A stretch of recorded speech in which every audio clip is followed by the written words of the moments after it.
Welcome back. और अभी मैं जा रहा हूँ नीलम वैली।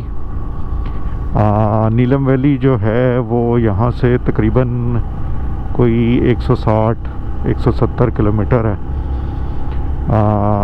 गूगल के ऊपर दे रहा था खाजूद से। खाजूद जो है ये मरी एक्सप्रेसवे के ऊपर है और ऑलमोस्ट यहाँ से 21-22 किलोमीटर होगा मरी। तो उम्मीद है तकरीबन कोई आधा घंटा लग जाएगा। आधे घंटे में मैं मरी पहुंच जाऊंगा। तो फिर उसके बाद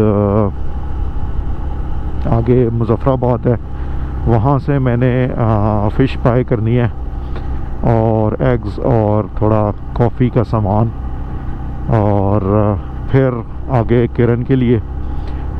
किरण में मैं कैंपिंग नहीं करूँगा क्योंकि उसकी वजह ये है कि जो मेरा कैंप है वो सपोर्ट नहीं करता माइनस टेम्परेचर्स को।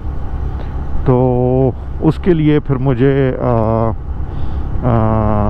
ये मैंने सोचा है कि मैं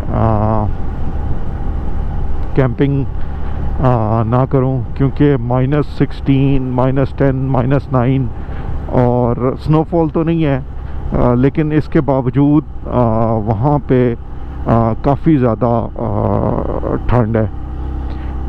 हालांकि मरी की जो हाइट है वो ज़्यादा ऊपर है एज़ कम्पेयर टू ताओबट, और ताओबट तो है वो ऊपर है और किरण उससे भी नीचे है। तो अपर किरण या अपर नीलम जो है वहाँ पे स्टे होगा मेरा। कल मैंने बुकिंग करवाई थी विंटर्स का स्पेशली। जो आपको सबसे बड़ा बेनिफिट मिलता है कि आपको होटल्स जो हैं वो बड़े सस्ते मिल जाते हैं। तो चलते हैं, अभी पहुंचते हैं, बातें तो होती रहेंगी।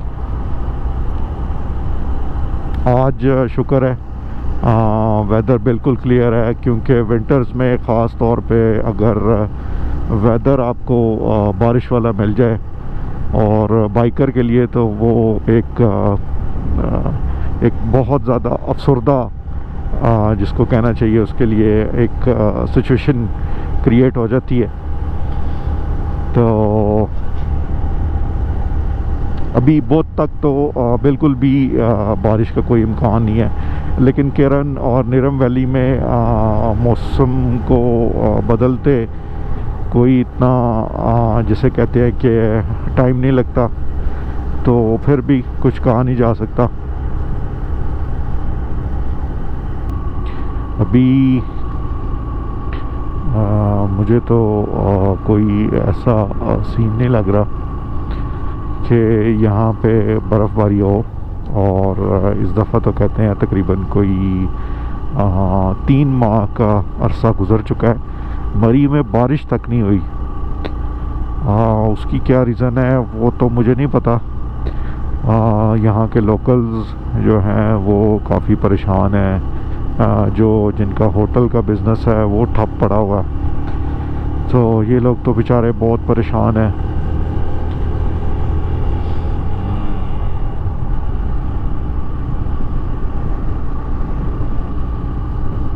इसी तरह कहते हैं कि रोज़ाना धूप निकल आती है।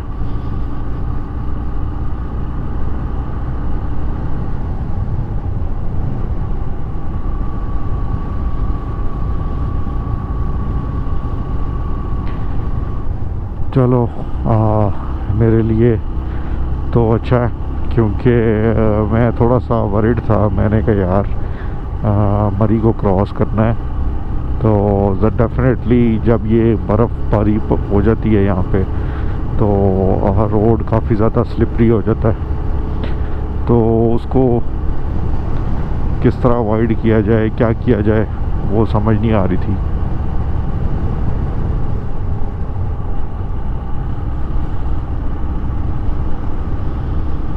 तो कुदरत ने बर्फ़बारी नहीं की इस दफ़ा। वैसे मैं बिल्कुल भी, मतलब मैं अपने लिए सोच रहा हूँ, डेफिनेटली बहुत से लोगों का रोज़गार है, इतने ज़्यादा ये सामने होटल्स हैं खाली पड़े हुए सारे। और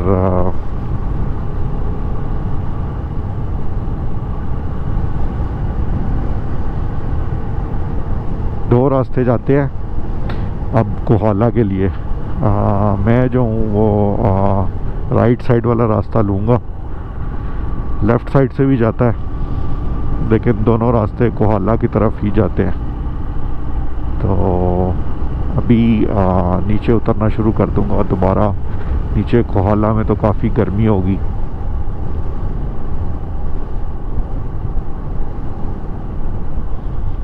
सामने बोर्ड तो आ रहा है श्रीनगर 243, मुजफ्फराबाद 70 किलोमीटर्स, कोहाला पुल 35। चलें जी, 70 किलोमीटर्स है अब यहाँ से हमारा सफ़र।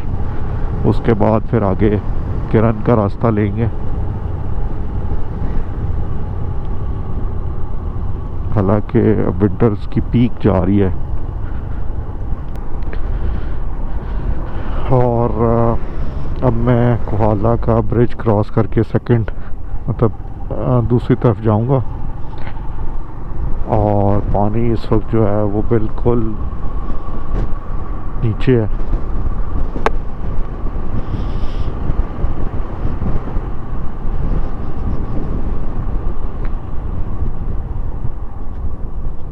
यहाँ पे तो ऐसे लग रहा है जैसे लाहौर की तरह गर्मी है।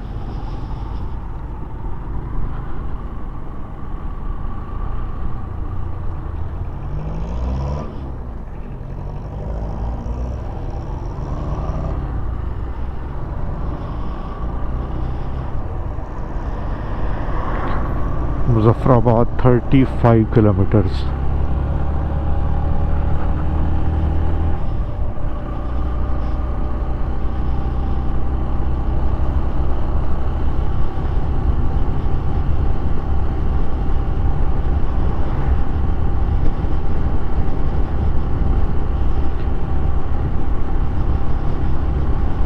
ये भी तकरीबन स्ट्रेट रोड है और उम्मीद है आधे घंटे तक मैं मुजफ्फराबाद पहुंचूंगा।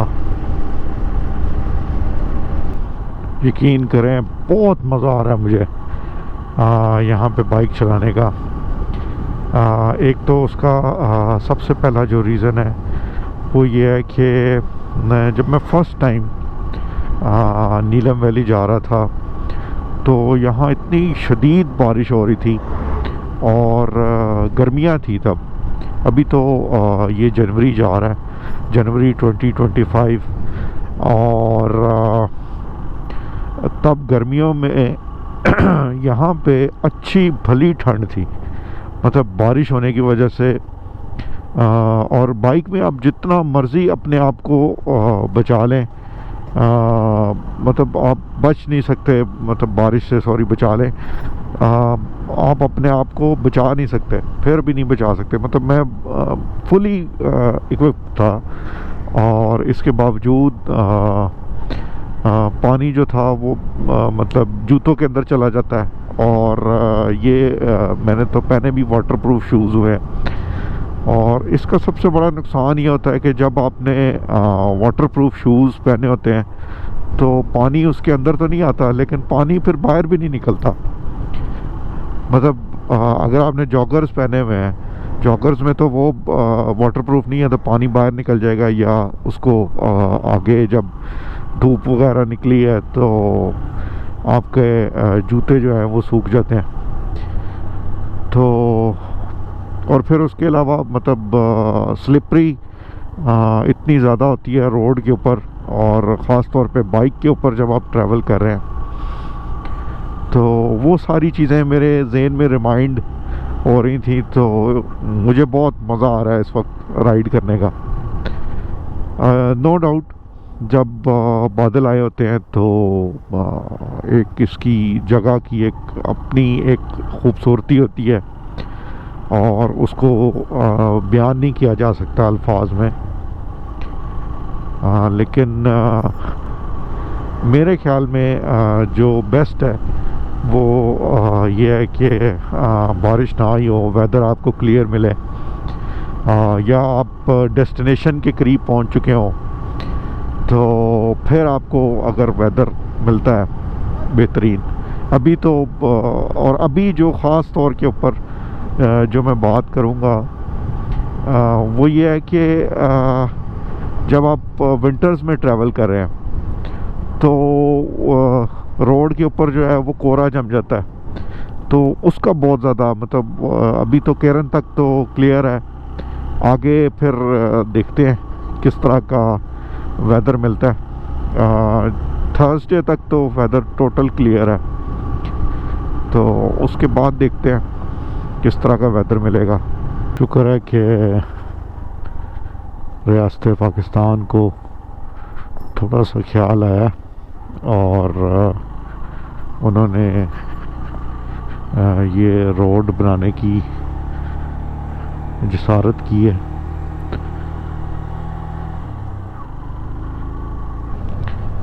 आ, 46 किलोमीटर्स है।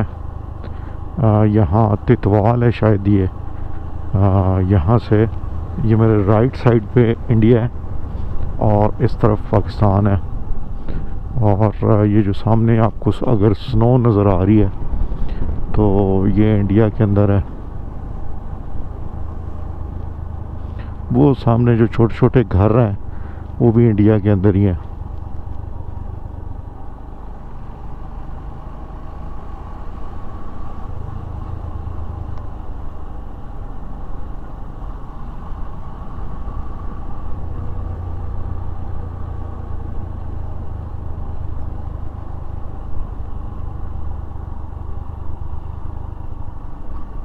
यकीन करें इतना खूबसूरत व्यू है, मतलब ये सूरज की आखिरी किरणें हैं जो कि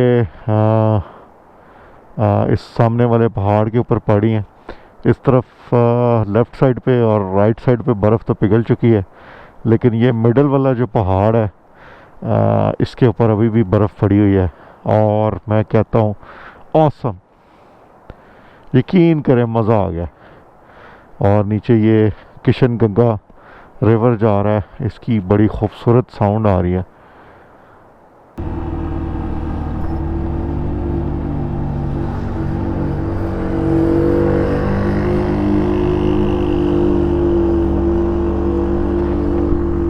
ये शुक्र है कि रोड बना हुआ है। रोड बनाना होता तो शायद अपर नीलम एक बड़ा ही नामुमकिन सा टास्क मुझे लगता है। बहुत ज़्यादा स्ट्रेट चढ़ाई है।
Good morning. और अभी सुबह सुबह का वक्त है, सूरज निकला है। तकरीबन कोई 8 बजे के करीब सूरज जो है वो लेफ़्ट साइड से निकलता है। मैं अभी आपको दिखाता हूँ। और रात को ठंड काफ़ी ज़्यादा थी, तो मैंने ये एक रज़ाई और उसके नीचे ये कंबल ये ले लिया था तो बड़ी सुकून की नींद आ गई थी।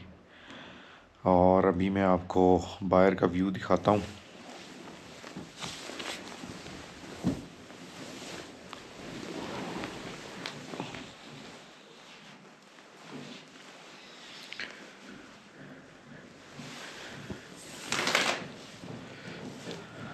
ये जो सामने आपको ये वाली जो पहाड़ी है, ये इंडिया के अंदर है और राइट साइड वाली छोटी पहाड़ी है ये पाकिस्तान में है। बहुत खूबसूरत। और सूरज जो है वो अभी सामने से आ रहा है। तो विंटर्स में आपको सबसे ज़्यादा बेनिफिट ये होता है कि आपको रूम्स बड़े सस्ते मिल जाते हैं। और ये जवाद साहब की ख़ास तौर पे मेहरबानी कि उन्होंने ये रूम जो था मुझे ऑलमोस्ट 2000 में दे दिया, जबकि डेफिनेटली इसकी प्राइसेस ज़्यादा हैं। बस एक इशू है कि जब आप वॉशरूम में जाते हैं और ये पानी खोलते हैं तो ये पानी जो है वो मतलब आप टच ही करते हैं तो आपको ऐसा फील होता है कि आपकी उंगलियां नहीं रही आपके साथ, आपके हाथ के साथ। तो ये था